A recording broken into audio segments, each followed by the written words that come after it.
नमस्ते भारत, आप सभी को इस वीडियो के माध्यम से बहुत बड़ी ब्रेकिंग न्यूज और लेटेस्ट अपडेट देनी है। 100 करोड़ के उगाही मामले वाले केस में आप सब लोगों को जानकारी है कि किस प्रकार से अनिल देशमुख 100 करोड़ की उगाही कांड में बहुत बुरी तरीके से फंसे हुए हैं। महाविनाश वसूली अघाड़ी सरकार के पूर्व गृह मंत्री और एक जमाने में कानून को अपनी जेब में रखने वाले अनिल देशमुख के बहुत ही बुरे दिन और बुरे ग्रह चल रहे हैं। इस वक्त की जो ताजा खबर है वो ईडी के खेमे से आ रही है और बिल्कुल भी अच्छी न्यूज न तो अनिल देशमुख के लिए है और ना ही सरकार के लिए है और ना ही उन लोगों के लिए जो अनिल देशमुख को बचाने की पुरजोर कोशिश कर रहे हैं।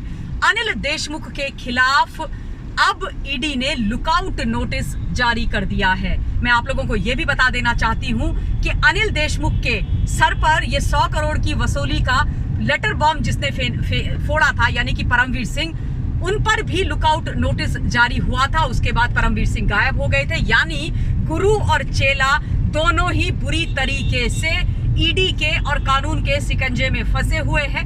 ईडी ने लुकआउट नोटिस जारी किया है अनिल देशमुख के नाम पर।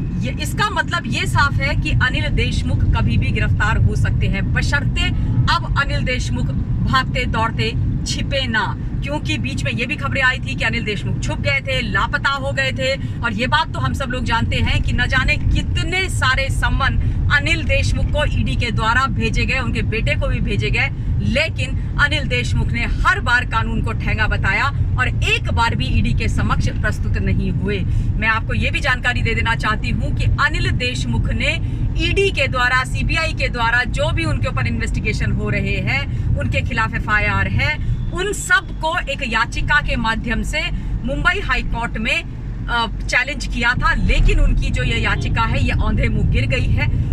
यहां तक हो गया कि वहां पर जो इस वक्त इस याचिका को सुनने के लिए जिस जज के पास ये गई थी, उन्होंने ही इस याचिका से किनारा कर लिया और किसी भी प्रकार की राहत मुंबई हाई कोर्ट से अनिल देशमुख को इस मामले में मिलती हुई नहीं दिखाई दे रही है।